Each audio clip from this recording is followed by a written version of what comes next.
નમસ્તે, જય અંબે. નવરાત્રીનો પાવન અવસર આવનારા દિવસોમાં આવી રહ્યો છે. માં અંબાની ભક્તિ ને શક્તિમાં રંગાવવા માટે ગુજરાતના સૌ નાગરિકો તૈયાર થઈ ગયા છે.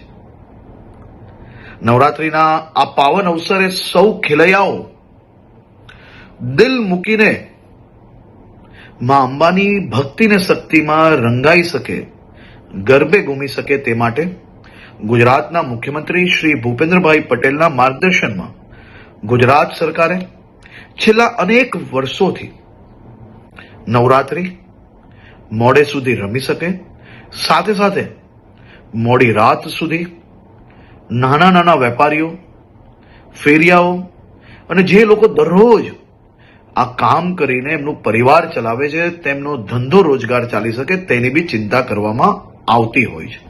આ વર્ષે બી મુખ્યમંત્રીશ્રીના માર્ગદર્શનમાં આ બધા જ મધ્યમ વર્ગીય વેપારી, નાના વેપારીઓ, દુકાનોવાળા, રેસ્ટોરન્ટવાળા એનો ધંધો ચાલી શકે તે માટે પોલીસને ખાસ સૂચના આપવામાં આવી છે કે 10 દિવસ થોડો લોડ વધારે લઈને બી રાજ્યના સૌ નાગરિકો ઉત્સાહપૂર્વક નવરાત્રી બનાવી શકે તે માટેની ચિંતા કરવામાં આવે. સાથે સાથે સૌ ખેલૈયાઓ અને આયોજકોને બી વિનંતી છે કે આપણું મ્યુઝિક, ડીજે, બેન્ડ આ બધું આપણા જ આજુબાજુમાં રહેતા લોકો, અગર હોસ્પિટલની બાજુમાં આયોજન કરતા હો તો ત્યાં આ બધી જ જગ્યાઓ પર લોકો બીજા જે ત્યાં રહે છે તે હેરાન ના થાય તેની બી જવાબદારી આપણી છે.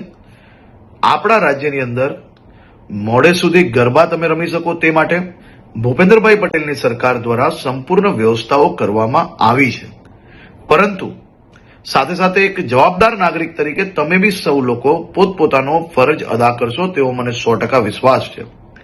સૌ લોકોને ફરી એકવાર જય અંબે અને આપ સૌ લોકોને નવરાત્રીની ખૂબ ખૂબ શુભકામનાઓ હમણાંથી જ આપું છું.